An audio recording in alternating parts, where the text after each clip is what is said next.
Hello friends, my name is Pallavi. Welcome to my channel, that is Engineering Tutorial Hub. So, in this video we are going to see microprocessor 8086 pin diagram. Here in this video I will show you how to easily remember pin diagram of 8086 microprocessor so that it will help you to remember this at the time of exam. But before we start the video, if you have not subscribed my channel yet, go ahead to subscribe button and also don't forget to click on the bell icon so that you will get notify my uploads. Let's get started. As we can see here, it is the pin diagram of 8086 microprocessor, which also called as MUPI. Let's have some features. 8086 microprocessor launched in 1978 by Intel. 8086 microprocessor had major improvement over the execution speed of 8085, and it is available in 40 pin dual inline package. So here it is 40 pin IC of 8086 microprocessor. Let's have a look in detail. Here we can see address data bus AD0 to AD15. These pins are multiplexed bidirectional 16-bit address data bus numbering from pin number 16 to 2 and pin number 39.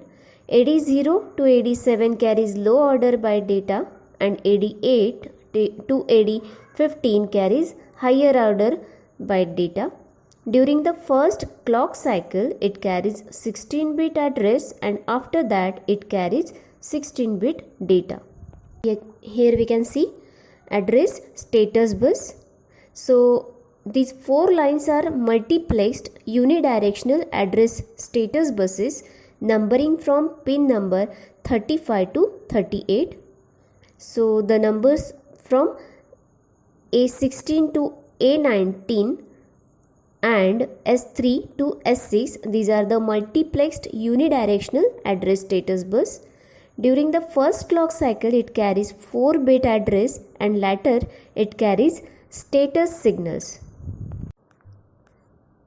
Here is BHE bar by S7.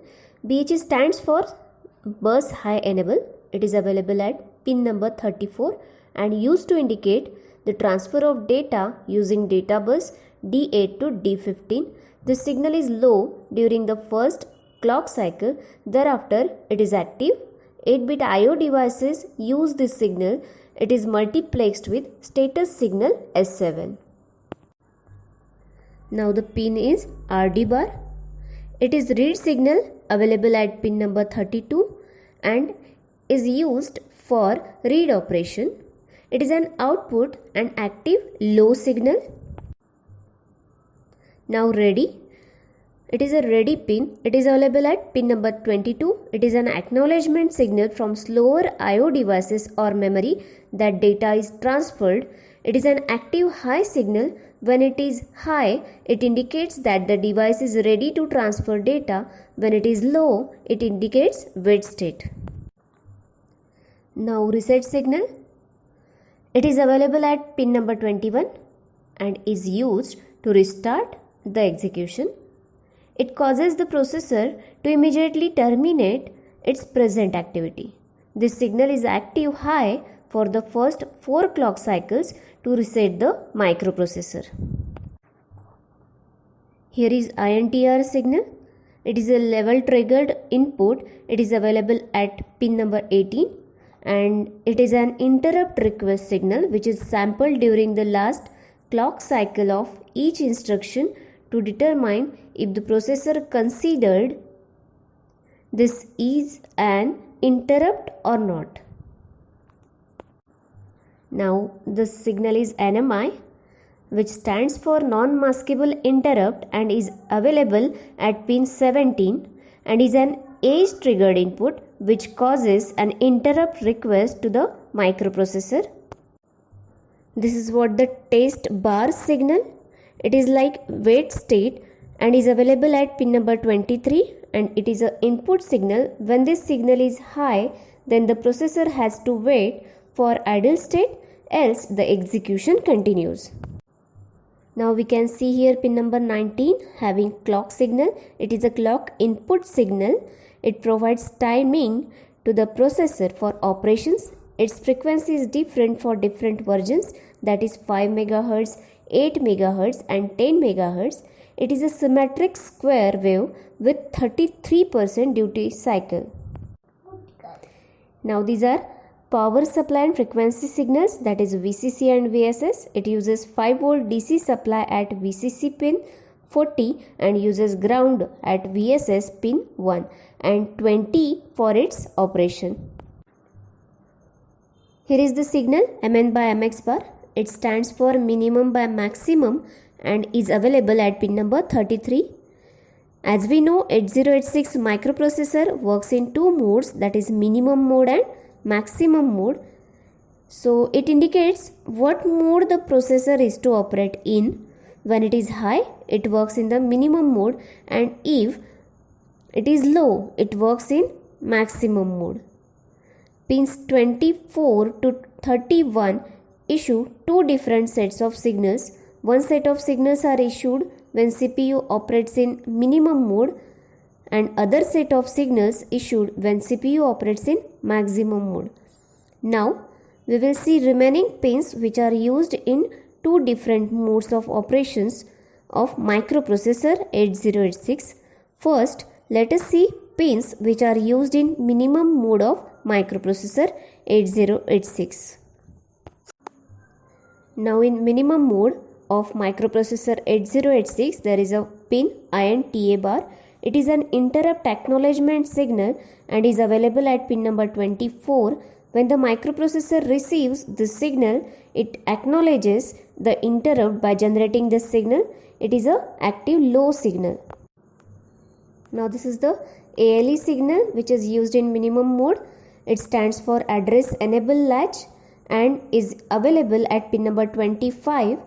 A positive pulse is generated each time the processor begins any operation.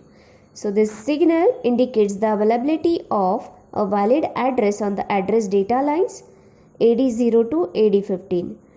It is active high signal and remains high during T1 state. It is connected to enable pin of latch 8282. Now this is the DEN bar signal. It stands for data enable and is available at pin number 26.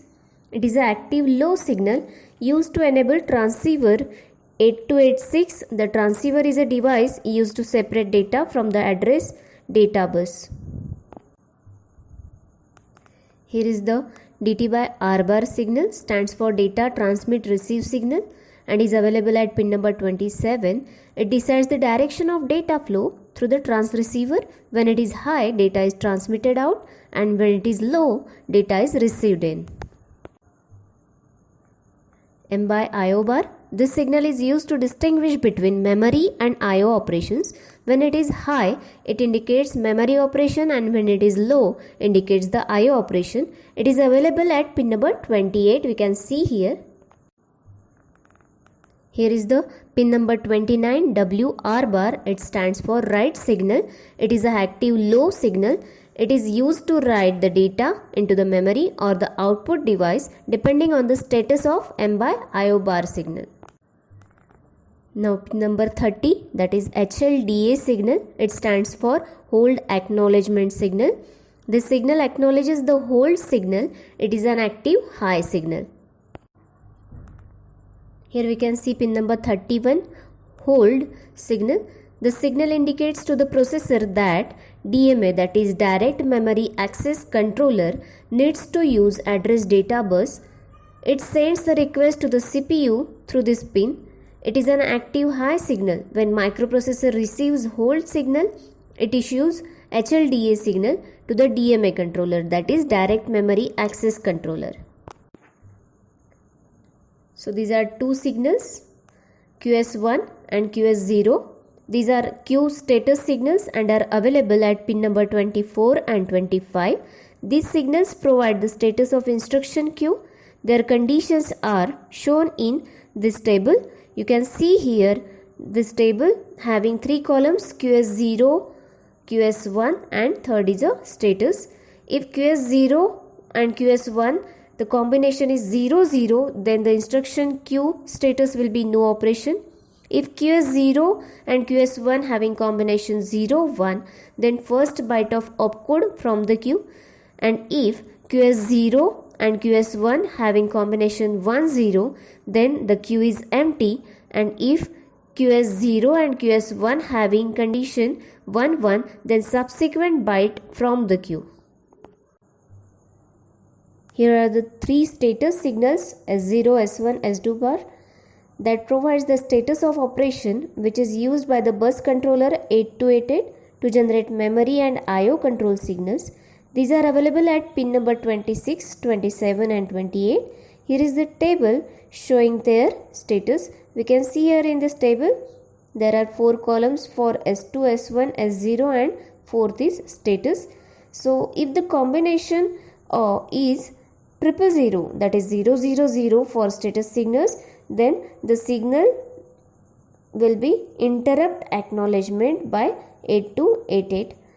If the combination of S2, S1 and S0 signal is 001, then the IO read operation will be done. If the signal having status 010, then IO write operation will be done. If 011 will be the status, then halt. If 100, then opcode fetch, and if the status is 101, then memory read operation will be done, and if the status is 110, then memory write operation will be done, and if it is 333, that is 111, then it is passive. Here is the lock signal.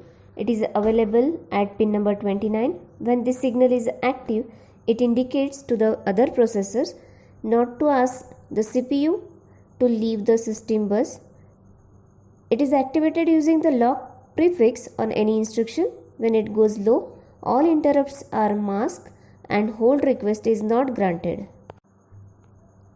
Here are the two signals which are used in maximum mode of 8086 microprocessor, that is RQ bar by GT1 and RQ bar by GT0. That means request grant signal used by the other processors requesting the CPU to release the system bus.